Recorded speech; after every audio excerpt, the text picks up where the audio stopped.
So, what an incredible weekend of college football we were just treated to. Personally, I can't think of a better way to bring in the new year than by being able to watch those amazing playoff games and the bowl games that came before them. And we're going to be breaking down all of that action tonight, 5:30 Central Standard Time on this evening's live stream. You do not want to miss it. Can't wait to see you there. But before we can fully turn our attention to the games we saw this weekend, we need to talk about the future. Talk about some guys who aren't in the college ranks yet, but are already turning heads at the All-American games. Today, we need to break down some future talent as representatives for the University of Alabama, Texas A&M, Oklahoma, USC, and the University of Texas are leaving their marks on these games. Before we can, as always, y'all know the drill. I have got to hear from you. Hop down to the comments, give me a Y for yes or an N for no. Are you excited to see how these kids make the transition from high school to college? Let me know what you're thinking. If you're new to the channel, be sure to subscribe. Hit that bell notification as I do constant college football content. You don't want to miss any of it, and we're on a push to 20,000 subscribers. I'd love to have you a part of this unbelievable community. But having said all that, let's jump right into this. And I want to start talking about the defensive guys first. For those of you that have been around the channel for long enough, you'll probably know as much and as obsessed as I am about college football in general. Particularly, I love defense. If I'm going to be watching some all-22 film, and if it's broken down and separated into the offensive film and then the defensive film, I'm almost always going to start with the defensive film. Watch that a few times and then transition. Because as offenses get more and more fast-paced, I'm more and more intrigued to see how these defensive coordinators are going to come up with the solution to try and stop it. One of the best ways to do so is by getting elite talent. And these guys we're talking about today, well, they're names that you're going to be hearing on the college level, and I could pretty much well guarantee it. The first name we need to talk about is PJ Adebayor, the Oklahoma five-star commit, who sits as the number 25 player in the nation per the 24/7 Sports Composite, the number 4 edge rusher, and the number 1 player in his state. Now, what makes PJ Adebayor so difficult to stop is he stands 6'4", 240 pounds, but what really separates him is his reach. This is someone who has a 7-foot wingspan. So whenever he goes to engage with a tackle, he's able to get his hands on them before they're ever able to engage him. He's able to dictate the entirety of the battle almost from the rip. This is someone who, if they continue to develop more pass rush moves, if they continue to develop as a football player, he is going to terrorize offensive linemen. I can't wait to see what he does once he gets into the Oklahoma strength and conditioning program with Schmitty. I am really excited to see what the future holds for him, but this is a name, if you're an Oklahoma Sooners fan, I have no doubt you are plenty excited for, and good reason. That reach is going to make him really difficult to deal with because, like I said, he's able to dictate how the battle is going to go because he can get his hands on the offensive lineman before the offensive lineman can ever engage with him. Love this addition for the Oklahoma Sooners. I think it's going to be big for their defensive front, and I'm really intrigued to see how he continues to develop. But sticking to some of the defensive front guys, we need to talk about an Alabama signee, Jordan Renaud, who has been incredible through the early portions of the All-American practices, so much so that he was named MVP in back-to-back days for the defensive guys. Renaud is someone who stands 6'3.5", 245 pounds, and he came in as a top 75 player per the 24/7 Sports Composite. But whenever you watch his film, what really stands out to me is the aggression, the violence, and the explosiveness. This is someone who won the agility drills for the All-American practices. He is very athletic, much more athletic than I think a lot of people realize. And personally, whenever you watch Renaud at these practices, there's a few things that stand out. The speed, the violence, the aggression, the technique. He's winning in a variety of ways, and it really intrigues me to see what he's going to be able to do once he gets to the Crimson Tide Strength and Conditioning program, and once he starts working with not only the coaches, but some of the guys currently on that roster. This is a guy who I think flew under the radar, which is wild to say whenever we're talking about a top 75 player in the nation, but personally, I feel like he has all the makings of a top 50 player, probably should have been there, and I cannot wait to see what he does once the whistle blows during the All-American game, but I'm really intrigued to see what he does once he gets to the Alabama Crimson Tide. The last name we're going to talk about defensively is David Hicks, the number 1 defensive lineman in the nation, and the clips that have come out about guys trying to stop him, he's just having his way with them, however you want it. Whether he's just straight up bull rushing them back, slapping them around, he is as advertised. 6'4", 270 pounds per 24/7 Sports Composite, comes in as a top 10 player and the number 1 defensive lineman.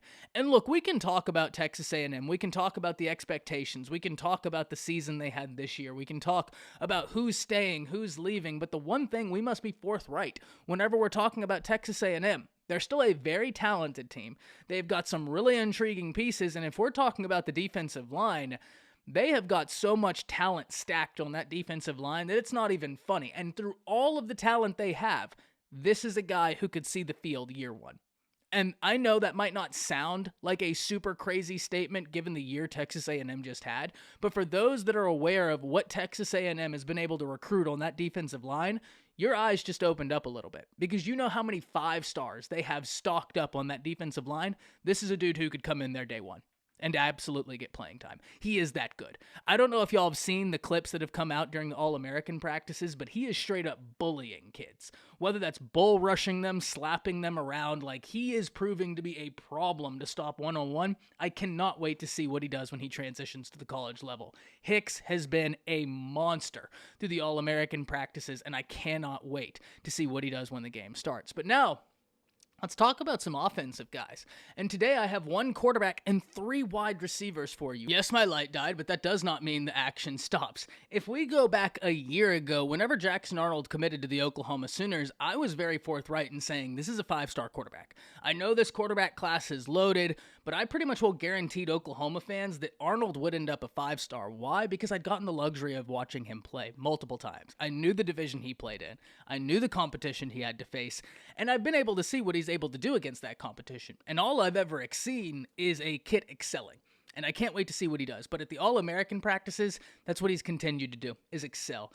Day after day after day. It doesn't matter which outlet I'm reading. He's the guy whose name keeps popping up. And there are several different quarterbacks they're talking about, but whenever they're talking about the top performers, it's been Jackson Arnold. And this is a kid who has a lot of accuracy. He's got a lot of ability in terms of he can make the short throws, he can make the intermediate throws, he can make the long throws, and he's much more athletic than people give him credit for.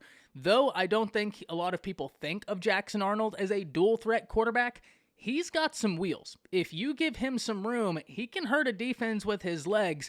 I'm excited to see what he does in this Oklahoma offense. Now we need to transition to 3 wide receivers. Once again, fantastic class for wide receivers. And the first one we need to talk about is the number 1 wide receiver in the nation, top 5 player Zachariah Branch, currently committed to USC. And USC fans have got to be over the moon. This kid right here is a true difference maker. The type of wide receiver that can take a 3-yard drag 95 yards to the house. And I don't think many people would bat an eyelash. He has that type of ability. He is a burner. And don't believe me, the kid's got a 10.3 300-meter dash in high school. Yeah, he's got a different level of speed. USC's got a great class offensively coming in with the quarterback with some of the weapons they have, and this kid right here is as good as any addition as they've gotten in some time. I really am excited to see what he does. I think every institution in the nation would have loved to have grabbed him, but ultimately it's USC and Lincoln Riley, and I know they are very excited. He is going to be someone that terrorizes defenses for years to come, mark my words. The next wide receiver we need to talk about is a Texas Longhorns commit, Jonte Cook, another guy who I got to watch play live on some 7-on-7s, and you could tell then he was different. Jonte Cook comes in as a 5-star per the 24/7 Sports Composite, number 35 in the nation, and the number 6 wide receiver and the number 6 player in the state of Texas. He stands 6 foot, 175 pounds, and the first thing you're going to notice about Cook is his route running. He is able to get a DB off their spot through routes alone, and I think that's what's really going to carry him into college football. I think that's where he's going to find his success, because he's not relying on simple athleticism, though he could win doing that. His routes are very nice for a high school guy, and I think that's going to translate, especially once he gets to the next level. He's got the ability to take a short pass the distance. He's got the ability to be a thorn in the side of DBs. I'm really interested to see what he continues to do, and really interested to see what he does during the course of this game. And the last guy we need to talk about, Alabama commit Jalen Hale, once again from the state of Texas, coming in as the number 7 wide receiver, number 40 overall, sitting just outside 5-star range.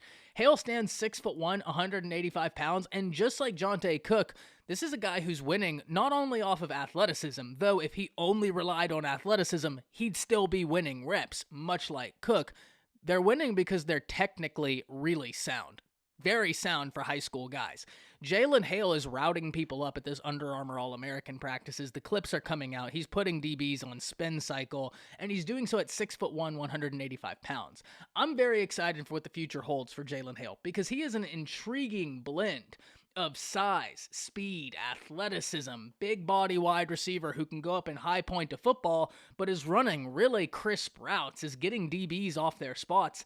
This is a guy I think is very interesting, and I'm very glad Alabama was able to get him into their class. I think a lot of institutions really wanted him. The Texas Longhorns really were pushing hard to see if they could get him, and he's also a track guy. And if you're a fan of the Alabama Crimson Tide, you have got to be excited about Jalen Hale. And one of the big reasons is something we continually talk about on the channel as it pertains to the Alabama Crimson Tide wide receiver room. That when we look at it, I don't have too many questions going into next year about the slot for Alabama. When we look, that's the position that JoJo Earl transferred out of, Christian Leary transferred out of, Aaron Anderson transferred out of. So you have three guys that were coveted blue-chip wide receivers coming out of high school, top 10 in their classes. And still, when you look at that slot wide receiver room, you have Kobe Prentice, you have Isaiah Bond, you have Kendrick Law. I mean, there is so much ability there. Cole Adams coming in. Burton is someone who can slide into the slot, actually did so against Kansas State and did so very successfully. But what Alabama really was needing for the future was outside guys. And Jalen Hale can satisfy that. I'm very intrigued about the wide receiver class Alabama signed with Hale, Malik Benson, Cole Adams, Hamilton. I am very, very intrigued. I think they're all very gifted. But mainly, can't wait to hear from all of you. Hop down to the comments. Let me know what you're thinking. Let me know what players you're really interested in seeing, not only during the course of the All-American game, but as they make that transition. That's it. See ya.